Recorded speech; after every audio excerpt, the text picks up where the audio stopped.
அல்ஹம்துலில்லாஹி ரப்பில் ஆலமீன். அஸ்ஸலாத்து வஸ்ஸலாம் அலா சய்யிதினா வ நபியினா வ மௌலானா முஹம்மதின் வ அலா ஆலி சய்யிதினா வ நபியினா வ மௌலானா முஹம்மதின் வ பாரிக் வ ஸல்லிம் அலைஹி. அம்மா பஅத். ஃபகத் கால அல்லாஹு தஆலா ஃபி ஷானி ஹபீபிஹி தஅலீமன் தக்பீரன் முஹ்பிரன் வ ஆமிரா. இன்னல்லாஹ வ மலாயிகத்தஹு யுஸல்லூன அலன் நபி யா அய்யுஹல்லதீன ஆமனூ ஸல்லூ அலைஹி வ ஸல்லிமு தஸ்லீமா. அல்லாஹும்ம ஸல்லி அலா சய்யிதினா முஹம்மதின் وعلى آل سيدنا محمد وبارك وسلم عليه. وما توفيق إلا بالله لا حول ولا قوة إلا بالله العلي العظيم. سبحانك لا علم لنا إلا ما علمتنا إنك أنت العليم الحكيم. ربي ذكرني منه ما نسيت وعلمني منه ما جهلت. ربي اشرح لي صدري ويسر لي أمري واحلل عقدة من لساني يفقهوا قولي. ரப்பி இன்னி மையத்துன் வ இன்னக ஹய்யுன் யா ரப்பி ரப்பி ஜித்னி இல்மா ரப்பி ஜித்னி இல்மா ரப்பி ஜித்னி இல்மா. எல்லா புகழும் புகழ்ச்சியும் வல்லா அல்லாஹ் அவன் ஒருவனுக்கே உரித்தாகுக. சலாத்தும் சலாமும் நம் உயிருடன் மேலான கண்மணி நாயகம் முஹம்மது முஸ்தபா ஸல்லல்லாஹு அலைஹி வஸல்லம் அவர்கள் மீதும் அவர்களின் அடிச்சுவட்டை பின்பற்றி வாழ்ந்த உத்தம சத்திய சஹாபாக்கள், தாபியன்கள், தபா தாபியன்கள், நாதாக்கள், சுஹதாக்கள், வலிமார்கள், இமாம் பெருமக்கள், நல்லவர்கள், பெரியவர்கள், குறிப்பாக இந்த ஜும்மா தொழுகைக்கு வந்திருக்கும் இன்னும் வரவிருக்கும் நம் அனைவர் மீதும் நம் குடும்பத்தார் அனைவர் மீதும் அல்லாவின் அருளும் ரஹ்மத்தும் என்றும் குறைவில்லாமல் நின்று நிலவட்டுமாக. ஆமீன். அல்ஹம்துலில்லாஹ். இந்த நல்லதொரு வேளையிலே நல்லதை கேட்பதற்கும் நல்லதை சொல்வதற்கும் தொடர்ந்து அது குறித்து நல்ல விஷயங்களை சிந்திப்பதற்கும் வருங்காலத்திலே அதன்படி செயலாற்றுவதற்கும் வல்ல அல்லாஹ் நம் அனைவருக்கும் தௌஃபீக் செய்வானாக. ஆமீன். ஆரம்பமாக அனைத்து நிலைமைகளிலும் அல்லாஹ் ஒருவனையே பயந்து கொள்கள் என்று முதலில் எனக்கும் அதற்கு அடுத்து உங்களுக்கும் நான் வசிய செய்து கொள்கின்றேன். அல்லாஹுடைய மாபெரும் கிருபை அல்லது சுப்ஹானஹு தஆலா ஒரு புனிதமான ஒரு ஜும்மா நாளிலே அவனை பற்றி சிந்திப்பதற்கும் அவனை பற்றி அறிவதற்கும் அவன் இல்லத்திலே நமக்கு ஒரு வாய்ப்பு அளித்திருக்கின்றான். வாழும் காலம் எல்லாம் அவன் பொருத்தத்துடன் வாழ்ந்து அவன் பொருத்தத்துடன் மரணித்து நாளை கபரிலிருந்து எழுப்பப்படும் போது அவன் பொருத்தத்துடன் எழுப்பப்படக்கூடிய தௌஃபீக்கை வல்ல அல்லாஹ் நம் அனைவருக்கும் தந்து அருள் புரிவானாக. ஆமீன். அல்ஹம்துலில்லாஹ். அல்லாஹுடைய மாபெரும் கிருபை அல்லது சுப்ஹானஹு தஆலா இஸ்லாமிய ஆண்டின் முதல் நாளிலே முதல் ஜும்மாவிலே அல்லாஹ் நீங்கள் அமல் செய்திருக்கின்றான். இன்றோடு ஹிஜ்ரி 1446 வருடம் முடிவடைந்து 1447 ஆண்டில் முதல் நாளில் நாம் அடியெடுத்து வைத்திருக்கின்றோம். இது அல்லாஹ் செய்த மாபெரும் கிருபை. அல்லாஹ் சுப்ஹானஹு தஆலா நாம் அனைவருக்கும் நோய் இல்லாமல் நீண்ட ஆயுளை அல்லாஹ் தந்தருள் புரிவானாக. அல்லாஹு தஆலா இந்த ஹிஜ்ரத்தின் மூலம் நமக்கு கிடைத்த படிப்பினையை நாம் சிந்திப்பது இந்த ஜும்மாவிலே கடமையாக இருக்கின்றது. ஏனென்று சொன்னால் வெறுமென்னே ஒரு வருஷம் கடந்து போயிடுச்சு, 1446 வருஷம் கடந்து இது ஹிஜ்ரி 1447 அப்படி நம்ம சொல்றதுல மட்டும் சொல்லோடு இல்லாம அது ஏன் அந்த ஹிஜ்ரி ஏன் வந்துச்சு, எதனால அப்படி ஏற்படுச்சு, இந்த ஹிஜ்ரத்தினால யார் எவ்வளவு துன்பத்துக்குள்ளாக்குனாங்க, இதனால நமக்கு என்ன படிப்பினை அப்படின்னு சிந்திப்பது நமக்கு அவசியமா இருக்குது. பொதுவாக இஸ்லாத்துல போன மாதமான கடைசி மாதம் துல் ஹஜ் மாதத்துல பிறை 10 அல்லாஹ் தஆலா ஒரு பெருநாளை வச்சிருந்தான். ஹஜ்ஜு பெருநாள் அப்படின்னு சொல்லக்கூடிய ஒரு பெருநாள் அல்லாஹ் வச்சிருந்தான். மாத கடைசியில 12 மாதத்துல கடைசி மாசம் துல் ஹஜ். அதே மாதிரி இந்த மாதத்துல முதல் மாதமான இஸ்லாமிய முதல் மாதமான முஹர்ரத்துல பிறை 10 ஆஷுரா அப்படின்ற ஒரு சிறப்பான நாள் அல்லாஹ் வச்சிருக்கிறான். ஆஷுரா நாள் மிக சிறப்பான நாள். எந்த அளவுக்குன்னு சொன்னா எல்லா நபிமார்களுக்கும் ஈடற்றம் பெற்ற வெற்றி அடைஞ்ச ஒரு நாள் எதுன்னு சொன்னா இந்த ஆஷுரா நாள் தான். சுருக்கமா சொல்லணும்னு சொன்னா வருஷத்துடைய ஆரம்பத்திலையும் அல்லாஹ் தஆலா ஒரு பெருநாளை வச்சிருக்கிறான். வருஷத்தோட இறுதியிலே 10 நாள்லயும் அல்லாஹ் ஒரு பெருநாளை வச்சிருக்கிறான். பெருநாளோட தொடங்கி ஒரு பெருநாளோட முடியக்கூடிய ஒரு மாதம் தான் இந்த இஸ்லாமிய ஹிஜ்ரி வருட பிறப்பு என்பதை நாம் உணர வேண்டும். இந்த ஹிஜ்ரி எப்படி ஏற்பட்டுச்சுன்னு சொன்னா, அதாவது ஹிஜ்ரத் அப்படின்ற பேரு பல்வேறு இடத்துல விலங்குகள் பேர்லாம் வச்சிருக்கிறாங்க. ஒரு வருஷத்துக்கு பேரு எப்படி ஹிஜ்ரின்னு வச்சிருக்கிறோமோ அந்த மாதிரி வருஷத்துக்கு பேர் விலங்குகள் பேர்லாம் வச்சிருக்கிறாங்க. ஏன் ஸல்லல்லாஹு அலைஹி வஸல்லம் பிறந்த அந்த வருஷத்துக்கு பேர் என்னன்னு சொன்னா ஆமுல் ஃபீல், ஏனை ஆண்டு அப்படின்னு சொல்லுவாங்க. ஏனை ஆண்டு, ஸல்லல்லாஹு அலைஹி வஸல்லம் பிறந்த ஆண்டு ஏனை ஆண்டு அப்படின்னு வச்சிருந்தாங்க. சில இடத்துல சிங்கம் ஆண்டு, புலி ஆண்டு, இன்னும் சைனால வேடிக்கையா எலி ஆண்டு அப்படின்னா கூட பேர் வச்சிருக்கிறாங்க. இப்படி அர்த்தமே இல்லாம ஒரு ஆண்டுக்கு பேர் வச்சிருக்கிறாங்க. ஆனா நமக்கு ஒரு அர்த்த புஷ்டியான அந்த ஹிஜ்ரி அப்படின்னா உள்ள தாக்கம் ஏற்படுற மாதிரி, அதோட வலிகள் வேதனைகள் எல்லாம் சுமக்கிற மாதிரி அல்லாஹ் ஹிஜ்ரி அப்படின்னு வச்சிருக்கிறான். இதுக்கு நிறைய விஷயங்கள் சொல்லலாம். முந்தைய காலத்துல இப்ப நம்ம எப்படி ஆண்டு கணக்கிறோம்னு சொன்னா எல்லாத்துக்குமே தெரியும். ஈசா அலைஹிஸ்ஸலாம் பிறப்பிலிருந்து கிமி கிபு அப்படின்னுவாங்க. கிறிஸ்து பிறப்பதுக்கு முன்பு, கிறிஸ்து பிறப்பதுக்கு பின்பு அப்படின்னு. இப்ராஹிம் இஸ்லாம் வாழ்ந்த காலத்துல இப்ராஹிம் இஸ்லாம் நெருப்பு குண்டத்துல போடப்பட்டாங்க. எல்லாத்துக்கும் சம்பவமே தெரியும் இல்லையா? அப்ப நெருப்பு குண்டத்தை போடப்பட்ட போது சில ஹதீஸின் அறிவிப்பின்படி 40 நாள் இப்ராஹிம் இஸ்லாம் நெருப்பு குண்டத்துல இருந்தாங்க அப்படின்னு வருது. இன்னும் சில ஹதீஸின் அறிவிப்பின்படி 4 மாதம் இப்ராஹிம் இஸ்லாம் நெருப்பு குண்டத்துல இருந்தாங்க அப்படின்னு வருது. ஆக மொத்தம் விஷயம் என்னான்னு சொன்னா, அந்த நெருப்பு குண்டத்துல இருந்து 40 நாளும் 4 மாசமும் அது இருந்து வெளியில வந்தாங்க பாத்தீங்களா? அந்த வந்ததுல இருந்து இப்ராஹிம் இஸ்லாம் கவுமு அவங்க கூட்டம் ஆண்டை கணக்கிட்டாங்க. இப்ராஹிம் நெருப்புல காப்பாற்றப்பட்டது முதல் ஆண்டு, அதுக்கப்புறம் நெருப்புல வெளிவந்தது 2ஆம் ஆண்டு, நெருப்புல வெளிவந்த 3ஆம் ஆண்டு அப்படின்னு சொல்லி ஆண்ட கணக்கு வச்சுட்டு வந்தாங்க இப்ராஹிம் இஸ்லாம் கவுமும்.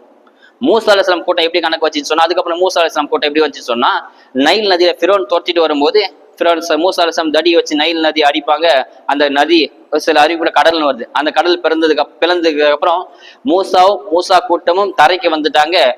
ஃபிரௌனோட கூட்டம் டோட்டலா மூழ்கடிக்கு போச்சு. அப்ப அல்லாஹ் தஆலா இது இருந்து புது வாழ்வு தொடங்குது அப்படின்னு அல்லாஹ் குர்ஆன்ல சொல்றான். இந்த வருஷத்தை மூசா அலைஹிஸ்ஸலாம் கூட்டம் மூசா அலைஹிஸ்ஸலாம் காப்பாற்றப்பட்ட ஆண்டு முதல் ஆண்டு, அதுக்கப்புறம் மூசா காப்பாற்றப்பட்ட 2ஆம் ஆண்டு, மூசா காப்பாற்றப்பட்ட 3ஆம் ஆண்டு, அப்படியே மூசாவுடைய கவுமு அந்த நாட்களை குறிச்சு வச்சுட்டு வந்தாங்க. இந்த மாதிரி ஒவ்வொருத்தரும் இப்போ பாரசீக ஆண்டு எப்படி கணக்கு வைக்கிறாங்கன்னு சொன்னா, அந்த மன்னர் ஆட்சி செய்யற ஆண்டுல இருந்து மன்னர் ஆட்சி செய்ய முதல் ஆண்டு 2ஆம் ஆண்டு அப்படி கணக்கு வச்சுட்டு வந்தாங்க. ரோமர்கள் எப்படி கணக்கு வச்சாங்கன்னு சொன்னா, அலெக்சாண்டர் மாவீரன் அலெக்சாண்டர் சொல்லுவாங்க இல்லையா, அவர் இறந்ததுல இருந்து கணக்கு வச்சாங்க. ரோமர்கள் அலெக்சாண்டர் இறப்பு அது முதல் ஆண்டு, அலெக்சாண்டர் இறந்தது இறப்புக்கு பின்பு 2ஆம் ஆண்டு 3ஆம் ஆண்டு அப்படியே கணக்கு வச்சுட்டே வந்தாங்க. ஈசா அலைஹிஸ்ஸலாம் கூட்டம் ஈசா அலைஹிஸ்ஸலாம் பிறப்பு வந்து கணக்கு வச்சுட்டு, அதான் இயேசு பிறப்பது ஆண்டு அப்படின்னு கணக்கு வச்சுட்டு வந்தாங்க. ஈசா அலைஹிஸ்ஸலாம் கூட்டம் இயேசு பிறந்த இந்த ஈசவை ஆண்டு அப்படின்னு சொல்லுவாங்க. அதுதான் இப்ப ஜனவரி பிறப்புன்னு சொல்லுவாங்க. இப்ப 2025 சொன்னா ஈசா அலைஹிஸ்ஸலாம் பிறந்து 2025 வருஷம் ஆயிடுச்சு. இப்ப அப்படி கணக்கு அதை தான் இன்னும் ஜனவரி பிப்ரவரி அந்த வருஷம் தான் கணக்கு வச்சுட்டு வராங்க. இப்போ நமக்கு ஒரு வருஷம் வேணுமே, நம்ம எப்படி கணக்கிடுது அப்படின்னு சொல்லி சல்லல்லாஹு காலத்திலேயோ அல்லது இப்ராஹிம் இஸ்லாம் காலத்திலேயோ மூசா அலைஹிஸ்ஸலாம் காலத்திலேயோ ஆண்டு கிடையாது, அவங்க சொல்லவும் கிடையாது. அவங்க இப்படி ஈடேற்றம் பெற்றது மக்கள் கணக்கிட்டு வந்தாங்க. அதே மாதிரி சல்லல்லாஹு இருக்கிற வரைக்கும் இந்த ஹிஜ்ரி ஆண்டு அப்படின்னு கணக்கே கிடையாது. சல்லல்லாஹு மறைவுக்கு கிட்டத்தட்ட 16 ஆண்டுக்கு அப்புறம் உமர் அலி ஆட்சிக்கு வராங்க. உமருடைய ஆட்சி காலத்துல சில சிக்கல்கள் ஏற்படுது. கணக்கு பதிவு உமர் அதாவது பறந்து விரிந்த மாகாணத்தை ஆட்சி செஞ்சு வராங்க. அங்கங்கிருந்து லெட்டர் வரும், ஏதாவது டவுட் வரும், ஏதாவது அரசவை தீர்ப்பு அந்த நடைமுறை பார்த்த அரசியல் அமைப்பு லெட்டர் வரும்போது உமர் அலி அந்த லெட்டர் எடுத்து பார்க்கும்போது இது எத்தனை வருஷம் வந்துச்சுன்னு தெரிய ஒரு குழப்பம் ஏற்படுச்சு. போன வருஷம் வந்துச்சா அதுக்கு முந்தின வருஷம் வந்துச்சான்னு குழப்பம் வந்ததுக்கு அப்புறம் தான் உமர் அலி எல்லா சஹாபாக்கள் மூத்த சஹாபாக்கெல்லாம் கூட ஆலோசனை வைக்கிறாங்க. இதே மாரி இருந்தா ஒரு குழப்பம் ஆயிடும், ஆண்டு நமக்கு கணக்கு வேண்டும் அப்படின்னு சொல்லி கணக்கு வைக்கும் போது மூத்த சஹாபாக்கள் சலாசம் கூட நெருங்கிய சஹாபாக்கள் எல்லாம் ஒரு மஷூரா சொல்றாங்க. குறிப்பா 4 மஷூரா கணக்கிடப்படுது. ஒரு ஹிஜ்ரி அப்படின்றது மிகப்பெரிய ஒரு வரலாற்று சம்பவம். ஒரு ஜும்மால சொல்லி முடிக்க முடியாது. சுருக்கமா உங்களுக்கு சொல்றேன்.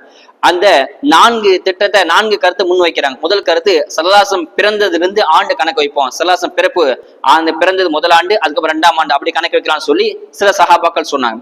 இன்னும் சில சஹாபாக்கள் சொன்னாங்க, சல்லல்லாஹு மறைஞ்சாங்க, நம்மள விட்டு மறைஞ்சு போனாங்க இல்லையா, மௌத்தா போனாங்க இல்லையா, அதுல இருந்து கணக்கு வைக்கலாம் அப்படின்னு சில சஹாபாக்கள்.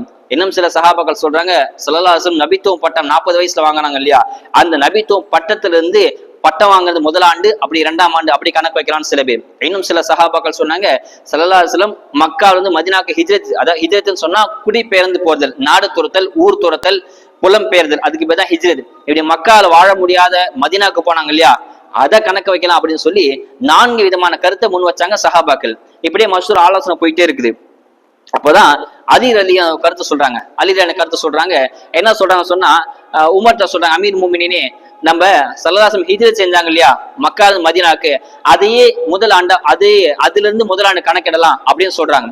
அதுக்கு என்ன ஆதாரம் அலி ரலியல்லாஹு சொல்றாங்க சொன்னா, அல்லாஹ் குர்ஆன்ல சொல்றான், மஸ்ஜித் உக்ஸிஸ் அலா தக்வா மின் அவ்வல் யௌம் அப்படின்னு அல்லாஹ் சொல்றான். அதாவது மக்கால மதீனாவுக்கு போனதுக்கு அப்புறம் கூஃபான்ற மஸ்ஜிது குஃபா கட்டுறாங்க. அதுதான் கட்டினதுக்கு அல்லாஹ் சொல்றான், நீங்க முதல் கட்டின இதுதான் நீங்க கட்டின முதல் பள்ளிவாசல் முதல் நாள் அப்படின்னு அல்லாஹ் குர்ஆன்ல சொல்றான். முதல் நாள் அல்லாஹ் அப்படின்னு குர்ஆன்ல சொல்றான்.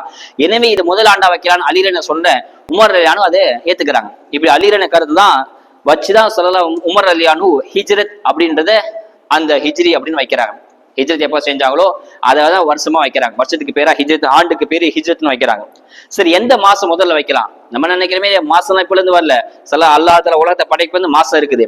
அதாவது உலகத்துல நிறைய வேற்றுமை இருக்குது. பல கடவுளுக்கும் பல கடவுள், பல மதம், பல மொழி, இப்படி பல எல்லாமே நிறைய இருக்குது.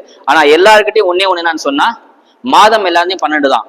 எல்லா மாதமும் சைனாவா இருக்கட்டும், அமெரிக்கா இருக்கட்டும், இந்தியாவா இருக்கட்டும், இத்தாலியா இருக்கட்டும், எல்லாத்துக்கும் 12 மாசம் தான். யாரும் 13 மாசம் சொல்லவே கிடையாது, சொல்லவும் மாட்டாங்க. எல்லாத்துக்குமே 12 மாசம் தான். இதுல ஒற்றுமையா இருந்தாங்க. ஆனா இது எதுல முதல்ல வைக்கிறது அப்படின்னு சொல்லி அப்போ ஒரு கருத்து ஏற்பாடு. சில பேர் சொல்றாங்க ரமதான் மாதத்தை முதல் மாதமா வைக்கலாம், சில பேர் ரஜப் வைக்கலாம் அப்படின்னு கணக்கிடுறாங்க. இப்ப கூட தமிழ்ல கூட ரெண்டு சில பேர் சொல்லுவாங்க தை மாசம் தான் தமிழ் புத்தாண்டு அப்படின்னு சில பேர் சொல்லுவாங்க. இன்னும் சில பேர் தமிழ்நாட்டில சொல்லுவாங்க ஏப்ரல் 11 சித்திரை இதுதான் முதல் மாசம் அப்படின்னு சொல்லுவாங்க. இப்படி தமிழ்ல ரெண்டு விதமான கருத்து இருக்கு இல்லையா? இப்போ அரபியில உமரின் ஆட்சி காலத்துல இப்படி குழப்பம் வருது, எதை முதல் மாசமா வைக்கிறான்னு. அப்போ உஸ்மான் ரலி சொல்றாங்க நம்ம முஹரம் மாதத்தை முதல் மாதம் வைக்கலாம். ஏன்னு சொன்னா நிறைய நபிமார்கள், ஈசா அலி இஸ்லாம் காப்பாற்றப்பட்டது, ஆதம் அலி இஸ்லாம் பிறந்தது, மூசா அலி இஸ்லாம் கடல்ல இருந்து காப்பாற்றப்பட்ட மாசம் அந்த முஹரம் மாசமா இருக்குது. எனவே உலகம் படைக்கப்பட்டதே இந்த முஹரம் மாசம் தான். ஆதம் அலி இஸ்லாம் முதல்ல படைக்கப்பட்டது முஹரம் மாசத்துல தான். அவங்க சொர்க்கத்தில் இறக்கப்பட்டது முஹரம் மாசம் தான். எனவே முஹரம் தான் முதல் மாசம் அப்படின்னு சொல்லி உஸ்மான் ரலி கருத்து சொல்ல உமர் ரலியானு அதை ஏத்துக்கிறாங்க. ஆக முதல் மாதம் முஹரத்துல தொடங்கி துல்ஹஜ்ல முடிக்குது. இதுக்கு பேரு 12 மாதத்துக்கு சேர்த்து பேரு ஹிஜ்ரத் அப்படின்னு வைக்கலாம்னு சொல்லி உமருடைய ஆட்சி காலத்தை சுருக்கமா சொல்லலாம் 10 ஆண்டு காலத்துக்கு மேல நீதமான ஆட்சி செஞ்ச உமருடைய ஆட்சி காலத்தை மிகப்பெரிய சாதனை இந்த ஹிஜ்ரத் அப்படின்னு ஒரு பேர் வச்சது உமருடைய ஆட்சி காலம் தான். இப்படி சொல்லிட்டே போலாம். ஹிஜ்ரத் ஒரு மிகப்பெரிய ஒரு சகாப்தம். சும்மா கடந்து போற சும்மா பத்திரிகை ஹிஜ்ரி அப்படின்னு போடுற மாதிரி கிடையாது. ஹிஜ்ரத்னு சொன்னா மிகப்பெரிய வழிகளும் மிகப்பெரிய தியாகமும் உள்ளடக்கிய ஒன்றுதான் ஹிஜ்ரத். பொதுவாகவே ஹிஜ்ரத் எதுக்கு ஏற்படுறாங்கன்னு சொன்னா எல்லா மக்கத்துக்கு எல்லா காஃபிர்களும் சொல்ற ஒரே வார்த்தை தான். யாராவது எதிரி தூதர் வந்தாருன்னா சொல்லுவாங்களாம், ஒண்ணு நீங்க பழைய மதத்துல அதாவது எங்க மதத்திலே இருங்க, இல்லைன்னா நீங்க இங்க ஊரை விட்டு போயிடுங்க அப்படின்னு எல்லா காஃபிர்களும் சொன்னாங்க. அல்ல குரான்ல அப்படிதான் சொல்றான். ரெண்டு சொல்லுவாங்களாம், ஒண்ணு நீங்க ஏகத்துவத்தம் பரப்பக்கூடாது, எங்க மதத்திலே இருங்க, எல்லாம் ஊரை விட்டு வெளியில் போங்க அப்படின்னு சொல்லுவாங்க. இப்படி யாராலும் தனிநபராலோ அல்லது ஒரு கூட்டத்தாலோ ஏக ஓரிர கொள்கையை ஏற்று நடக்க முடியாத போதுதான் ஹிஜ்ரத் அப்படின்ற ஒண்ணு ஏற்படும். அப்ப அல்லாஹ் 2 பாணியை வச்சிருக்கான். ஹிஜ்ரத் செய்து 2 பாணி. முதல் பாணி என்ன சொன்னா நல்லவர்கள்லாம் அந்த நாட்டுல இருந்து வெளியேற்றிடுவான். எந்த இடத்துல அல்லாஹ் வணங்க முடியல, அல்லாஹ் ஏகத்துவத்தை சொல்ல முடியலையோ அந்த ஊர்ல இருந்து அல்லாஹ் தஆலா சொல்லுவான் நல்லவங்க எல்லாம் கூப்பிட்டு வெளியில போங்க அப்படின்னு சொல்லிடுவான். அந்த நல்லவங்க எல்லாம் அந்த ஊரை விட்டு காலி பண்ணி வெளியில போனதுக்கு அப்புறம் அந்த கெட்டவகளை தீயவர்கள் எல்லாம் டோட்டலா அழிச்சிடுவான். மழையாலோ அல்லது பூகம்பத்தாலோ அல்லது சுனாமியாலோ அதாவது ஏதாவது வெள்ளப்பெருக்காத்து நெருப்பாலோ ஏதாவது கொடுத்து ஒரு அதாப கொடுத்து கெட்டவங்களை ஃபுல்லா டோட்டலா அழிச்சிடுவான். அதுக்கு ஆதாரம் தான் சாலிஹ் அலைஹிஸ்ஸலாம் கூட்டத்தை பார்க்கலாம், ஹூத் அலைஹிஸ் ஸலாம் கூட்டத்தை பார்க்கலாம். அல்லாஹ் தஆலா மொத்தமா அழிச்சிட்டான், நல்லவங்களை வெளியேற்றி அழிச்சிட்டான். இப்போ இன்னொரு பாணி என்னன்னு சொன்னா நல்லவங்களை மட்டும் அல்லாஹ் தஆலா ஊரை விட்டு வேற நாட்டுக்கு போயிருங்க, ஹிஜ்ரத்துக்கு போங்க அப்படின்னு சொல்லுவான். உதாரணமாக இப்ப மூசா அலைஹிஸ்ஸலாத்து வஸ்ஸலாம் அந்த ஊரை விட்டு அல்லாஹ் தஆலா ஹிஜ்ரத் செய்ய சொன்னா மொத்தமா மூசா பின்பற்ற எல்லாருமே ஃபிரௌன் விட்டு ஓடி வேற இடத்துக்கு வந்துட்டாங்க, குடிபெயர்ந்துட்டாங்க. இது மூசா. இப்ராஹிம் இஸ்லாம் அப்படிதான் அல்லாஹ் வணங்க முடியாத காலத்துல குடும்பத்தை கூட்டு வெளியில வந்துட்டாங்க. இப்படி அல்லாஹ் தஆலா 2 பாணி எல்லாம் வச்சிருக்கான். ஹிஜ்ரத்துக்கு இப்படி ஒரு பேர் இருக்குது. சல்லாசம் ஹிஜ்ரத் செஞ்சது என்னமோ 50 வயசுக்கு மேல 52 வயசுக்கு எல்லாம் ஹிஜ்ரத் செஞ்சாங்க. ஆனா ஹிஜ்ரத் செய்வோம் நாடு துவைப்போம் அப்படின்றது நபித்துவம் பட்டம் வாங்கும் போதே அல்லாஹ்வுக்கு சல்லாசம் தெரிஞ்சு போச்சு.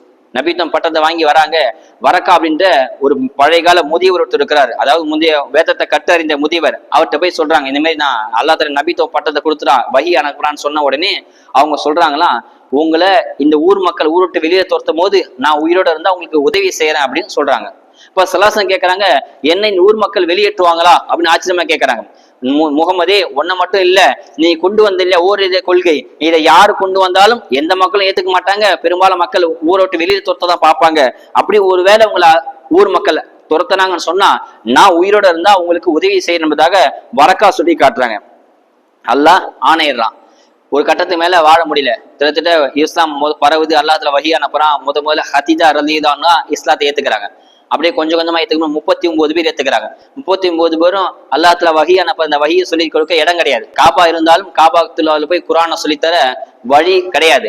எனவே அர்கம் ரலியல்லாஹு அப்படின்னு சஃபா மலைக்கு ஒட்டி ஒரு சின்ன மறைமுக வீடு இருக்கும். அந்த வீட்டுக்கு உரிமையால அர்கம் ரலியல்லாஹு அவங்க சொல்றாங்க, நாயகமே எங்க வீட்டுல குர்ஆனுடைய பாடத்தை எடுங்க அப்படின்னு சொன்ன உடனே வஹி இறங்க அந்த 39 பேர் கொஞ்சம் கொஞ்சமா சேர்ந்து 39 பேர் ஆறாங்க. 39 பேர்த்தையும் அந்த அர்கம் ரலியல்லாஹு வீட்டுல உட்கார வச்சு சலாசம் இஸ்லாம் சரி சட்டத்தில் சொல்லி தந்துட்டே வராங்க.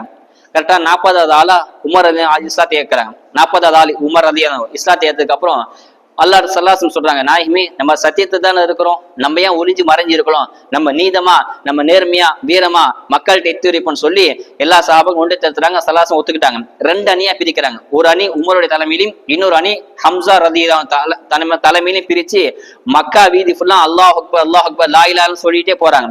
எல்லாத்துக்குமே காஃபிர்கள் எல்லாம் பாக்குறாங்க, போர் செய்யலாம் நினைக்கிறாங்க. ஆனா 2 சிங்கங்கள் அணி தலைவரா இருக்காங்க, ஒன்னு உமரு ஒன்னு ஹம்சா, மிகப்பெரிய வீரர்கள் மாவீரர்கள். அதனால ஒதுங்கிட்டாங்க, காஃபிரை ஒதுங்கிட்டாங்க. உமர் ரலியல்லாஹு அன்ஹு ஹஜ்ஜத்துல் விதால போய் தைரியமா சொல்றாங்க. ஒரு வரலாற்று நிகழ்வு எல்லாத்துக்கும் தெரியும்.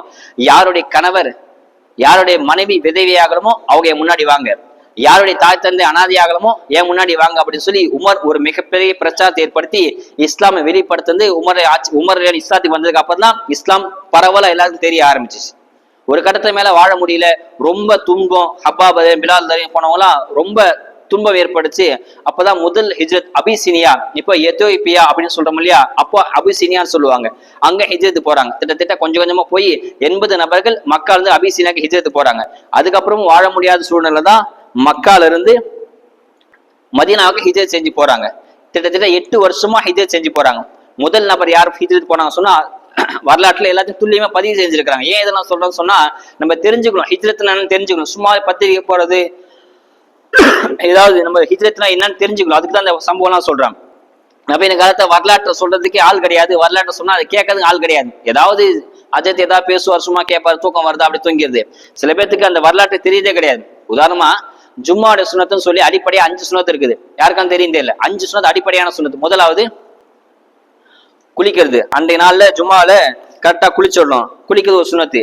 ஜும்மாவுக்கு சீக்கிரமா வர்றது ஒரு சுனத்து. அதை நிறைய பேர் ஃபாலோ பண்றதே கிடையாது, சீக்கிரமா வர்றதே கிடையாது. டைம் தெரிஞ்சுக்கிறாங்க. 1:25 பயான் முடியுமா, 1:30 மணிக்கு அஜித் குத்துபா ஏறுவாரு, 1:35 கரெக்டா 1:30 போனா சரியா இருக்கும்னு சொல்லி 1:30 மணிக்கு வர்றது, அடிச்சு புடிச்சு வர்றது, முன்னாடியே வர்றது கிடையாது. அதாவது அந்த சுண்ணத்தை ஃபாலோ பண்ணது கிடையாது. 3வது சுண்ணத்து என்னன்னு சொன்னா நடந்து வருவது. அது மிகப்பெரிய சுண்ணத்து. அது இப்ப சாத்தியம் கிடையாது, எல்லாத்தையும் வண்டி வந்துருச்சு, நடக்கதும் கிடையாது. இது 3வது சுண்ணத்து. 4வது சுண்ணத்து என்னன்னு சொன்னா இமாமுக்கு பக்கத்துல வந்து உட்காரலாமா. யாரும் அப்படி செய்யறாங்களா? எங்க தூண் இருக்கோ, எங்க பின்னாடி ஃபேன் ஓடுதோ, எங்க காத்து வருதோ, எங்க ஏசி ஓடுதோ அங்க போய் உட்காந்துக்கிறாங்க. இந்த சுண்ணத்தை இப்ப ஃபாலோ பண்றது கிடையாது. இது 4வது சுண்ணத்து. 5வது சுண்ணத்து பள்ளிவாசல் தூங்கக்கூடாது, ஜுமா நாள் வந்து தூங்கக்கூடாது. நம்ம தூங்கறதுக்காக வேண்டி வரல, ஏதாவது தெரிஞ்சுக்கணும், வரலாறு தெரிஞ்சுக்கணும். எல்லா இடத்துலயும் எல்லா விஷயத்தையும் பேச முடியாது. இப்ப இந்த ஹிஜ்ரத்தை பத்தி இந்த நாட்கள் தான் பேச முடியும். அடுத்த ஜும்மால பேசினா என்ன முடிஞ்சு போனது அஜித் பேசுறது அப்படின்னு சொல்லுவாங்க. நான் ஒரு ஜும்மா பேசணும்னு சொன்னா அந்த கரண்ட் லொகேஷன் கரண்ட் பாயிண்ட் என்னவோ இன்னைக்கு என்ன சூழ்நிலையோ அதை பேசலாம்னு சொல்லி தான் பேசுவேன். இப்ப இந்த ஹிஜ்ரத்தை பத்தி அடுத்த மாசமே பேச முடியாது, எப்பவுமே பேச முடியாது. ஹிஜ்ரத்தை சொன்னா இன்னைக்குதான் ஹிஜ்ரி 1 கரெக்டா முஹர்ரம் 1 ஹிஜ்ரி 1447வது வருஷம். நிறைய பேருக்கு வருஷமே தெரியாது கிடையாது. 2025 எல்லாத்துக்கும் தெரியும். ஆனா 47 ஹிஜ்ரி 1446 தெரியுமா? உண்மை என்னன்னு சொன்னா பத்திரிக்கைன்னு ஒண்ணு இல்ல, கல்யாண பத்திரிக்கையில ஹிஜ்ரி வருஷம் போடுறது ஒண்ணு இல்லைன்னு சொன்னா யாருக்கும் வருஷமே தெரியாது. இப்ப கல்யாண பத்திரிகையில சுப முகூர்த்த நாள் முஹர்ரம் பிறை 2 ஹிஜ்ரி 1447ஆம் ஆண்டு திருமணம் நடக்கும் போடுறாங்க இல்லையா? இது மட்டும் போடுறது வழக்கமே இல்லைன்னு சொன்னா யாருக்கும் இது அரபி மாசம் என்னன்னு தெரியாது, எத்தனாவது வருஷமும் தெரியாது, மறந்து போயிடுவாங்க. அதனால இப்படி ஏற்படுத்தி இருக்காங்களோ என்னமோ தெரியல. இப்படி 5 சுன்னத்து இருக்குது. யாருக்கு தெரியும்? குளிக்கிறது, சீக்கிரமா வர்றது, ஜும்மாவுக்கு நடந்து வர்றது, இமாமுக்கு பக்கத்துல உட்காந்துக்கிறது. 5வது ஜும்மால தூங்கக்கூடாது. வந்து இப்போ உதாரணத்துக்கு வராங்க, வந்து பயன் நட்டு அஜித் எல்லாம் பேசுற பாக்குறது என்ன ஹிஜ்ரத்தா சரி வரலாற்று சொல்ல அப்படியே தூங்கிடுது. இவங்களா கற்பனை பண்ணிக்குது, இன்னைக்கு இதுதான் பேசுவாரு, இன்னைக்கு இதுதான் சுச்சுவேஷன், இதுதான் பேசுவான்னு சொல்லி இவங்களா தூங்கிடுது. இவங்களா ஏதாவது கற்பனை பண்ணிக்குது. எத்தனை பேர் இங்க நடக்கிற ஜும்மா பையனை போய் வீட்டுல போய் சொல்றீங்க, கெட்டதை சொல்றீங்க. ஒரு சினிமா படம் பார்த்தா அது நீங்களா டைரக்டர் ஆகி போய் கதை சொல்றீங்க. ஏதாவது கிரிக்கெட் நடந்தா போய் மேட்சை போய் ஷேர் பண்றீங்க. ஒரு ஃப்ரெண்ட்ஸுக்குள்ள ஏதாவது பர்த்டே பார்ட்டி, ஏதாவது கல்யாணம் நடந்தா கல்யாணத்துக்கு இவர் வந்தா அவர் வந்தாங்க, அவர் என்னை பார்த்தாரு, பேசினாரு, போனாரு, நான் இப்படி போனேன், ஒரு பைக்ல போனா அப்படி பேசினேன், பைக்ல அப்படி பார்த்தேன் இப்படி பார்த்தோம் சொல்ற எத்தனை பேர் ஜும்மால இன்னைக்கு என்ன பேசாம யார் வீட்டுல சொல்றீங்க? உங்க மனைவிகிட்டயோ உங்க பிள்ளைங்கள்ட்ட உங்க தாய் தந்தைகிட்டயோ இன்னைக்கு ஜும்மால இப்படி பேசின அஜித் இது தெரியும் அப்படின்னு இங்க இருந்து வெளியில போன உடனே டோட்டலா எல்லாத்தையுமே மறந்துடுது. நம்ம அதுக்காக ஜும்மாவுக்கு வரல, வரலாற்றை தெரிஞ்சுக்கணும்னு சொன்னா பின்னாடி வரக்கூடிய சமுதாயம் மிதிக்குதான் செய்யும், அடி வாங்கிட்டே தான் இருப்போம். அதுக்கு நமக்கு வரலாற்றை தெரிஞ்சுக்குதான் இப்படிலாம் பேசுது. இந்த 5 சுன்னத்தை யார் ஃபாலோ பண்றாங்களோ, குளிக்கிறது, நடந்து வர்றது, சீக்கிரமா வர்றது, இமாமுக்கு பக்கத்துல உட்காந்துக்கிறது, தூங்காம இருக்குது, இந்த 5 சுன்னத் யார் ஃபாலோ பண்றாங்களோ அவங்க அல்லாஹ் 2 விதமான கிஃப்ட் தரான். முதல் கிஃப்ட் என்னன்னு சொன்னா ஒரு வருஷம் ஃபுல்லா நோன்பு வச்ச நன்மை எல்லாம் தரான். யாருக்குதான் ஆசை இருக்காது? ஒரு மாதம் நோன்பு வைக்க நம்மளால முடியல, ஒரு வருஷம் தொடர்ந்து 365 நாள் நோன்பு வச்சா என்ன நன்மையோ அந்த நன்மை இந்த 5 சுன்னத்தை ஃபாலோ பண்ண அல்லாஹ் தரான். 2வது கிஃப்ட் என்னன்னு சொன்னா வருஷம் ஃபுல்லா தஹஜ்ஜுத் தொழுதா என்ன நன்மையோ அது அல்லாஹ் தரான். எத்தனை பேர் இதை ஃபாலோ பண்றோம்? அதாவது நம்ம ஜும்மால பயன் பண்ண 1 மணிக்கு வந்து மைக்கு பிடிச்சா 1 பேர் 2 பேர் தான் இருக்கிறாங்க. நமக்கு பேசுறதுக்கு யாருமே வரல. பொதுவாகவே பேசுறத தோணி எப்ப ஆர்வம் வரும் சொன்னா நீங்க கேட்கதான் எனக்கு பேசி வரும். எனக்குன்னு சொல்ல பேச்சாளருக்கு அப்படிதான். ஆனா யாருமே வர்றது கிடையாது. ஒரு 4 பேர் 5 பேர் வர்றாங்க, கரெக்டா உன்னிறதுக்கு பாருங்க, அப்படி அடிச்சு பிடிச்சி வருவாங்க. ஏன் இப்படி ஜும்மான்னு ஒரு 5 சுன்னத் ஏன் சொல்றேன்னு சொன்னா வரலாற்றை தெரிஞ்சுக்கணும். எல்லாத்தையும் எல்லா நாளும் சொல்ல முடியாது, அதுக்கு சந்தர்ப்பம் அமையாது. இந்த ஜும்மால வாரத்துக்கு ஒரு தடவை ஒரு ஏதாவது சொல்லணும்னு நான் ஆசைப்படுறேன். ஆனா நீங்க கேட்க தயாரா இல்ல. ஃபர்லு முடிஞ்ச உடனே பாருங்க, ஒருத்தர் 2 பேர் தான் இருப்பாங்க, எல்லாருமே போயிடுவாங்க. அப்படியே எல்லாத்துக்கும் வேலை இருக்குது, இவன் உட்காந்துருக்கு தான் வேலையே கிடையாது. எல்லாத்துக்கும் உலகத்து வேலை இருக்குதான் செய்யுது. சும்மா இருக்கணும் வேலை தான், எல்லாத்துக்கும் வேலை தான் செய்யுது. ஜும்மாக்குன்னு வந்துட்டீங்க, ஒரு 2 மணி வரைக்கும் நம்மளால அல்லாஹ்க்காக வேண்டி பொறுத்துக்கிட்டு பள்ளிவாசல உட்கார முடியும்னு சொன்னா நம்மளுடைய வாழ்க்கை இம்மையுடைய வெற்றி மறுமையுடைய வெற்றி எப்படி கிடைக்கும்? செஞ்சுட்டு பார்க்கணும். வந்துட்டீங்களா, அல்ஹம்துலில்லாஹ் வந்து உட்காருங்க, அமைதியா மனசு ரிலாக்ஸா இருங்க, அல்லாட்ட பேசுங்க, அல்லாட்ட மௌனமா பேசுங்க, சத்தம் போட்டு பேசுங்க, கெஞ்சி கேளுங்க, குஞ்சி கேளுங்க அல்லாட்ட. அல்லாஹ் நிச்சயம் தருவான். ஜும்மா முடிகிற வரைக்கும் துவா ஓதி முடிவு, பர்லு முடிஞ்சு சுன்னத்து தொழுது அடுத்த துவா ஓதி வெளியில துவா ஓதி முடிகிற வரைக்கும் இங்கே இருங்களா, அல்லாஹ் தஆலா கிஃப்ட். எத்தனை பேருக்கு தெரியும் தெரியல. பள்ளிவாசல் நீங்க உட்கார்ந்து இந்த ஃபுல்லா நன்மை தான். சும்மா உட்காந்தாலும் சரி, தஸ்பீ ஓதாலும் சரி, குர்ஆன் ஓதாலும் சரி, சும்மா அஜித்து பேச, சும்மா அஜித்து மூஞ்ச பார்க்க தொழுறீங்க, ஒண்ணுமே தெரியல, தக்பீர் கட்டி அப்படியே நிக்கிறீங்க, எல்லாத்துக்கும் நன்மை கொடுத்துட்டே இருப்போம் அல்லாஹ் தஆலா. எல்லாத்துக்கும் நம்ம தொழு வரங்க. சும்மா பள்ளிவாசல் வந்தீங்க, ஒரு ஏசி அறையில ஏசி, ஒரு துணிக்கடையில் ஏசி ஓடுது, அந்த துணிக்கடை துணி வாங்க வராங்க, அவங்களுக்கும் அந்த ஏசி காத்து கிடைக்கும். சும்மா வேர்வையா இருக்க உள்ள வராங்க, அவங்களும் ஏசி காத்து கிடைக்கும். துணி வாங்கணும் மட்டும் தான் ஏசி காத்து கிடைக்கும் கிடையாது, சும்மா உள்ள நுழைஞ்சா ஏசி காத்து எல்லாத்துக்கும் கிடைக்குது இல்லையா? அதே மாதிரிதான் பள்ளிவாசல் சும்மா வந்து உட்காந்தாலும் நல்லா நன்மை கொடுத்துருவான். யாருக்குமே அந்த ஆர்வமே கிடையாது. ஜும்மான்னா அது ஏதாவது பேசுவாரு, பேசுனதே தான் பேச முடியும். எங்களுக்கு ஒன்னும் வகி இறங்கல, புதுசா பேச வகிலாம் இறங்கல, இருக்கிறது தான் பேச முடியும். ஆனா நீங்க கேட்டீங்கன்னு சொன்னா நீங்க கேட்கறது நன்மை, பின்ன ஊர்ல போய் வீட்டுல போய் 4 பேர் எத்தி வைக்கிறது நன்மை.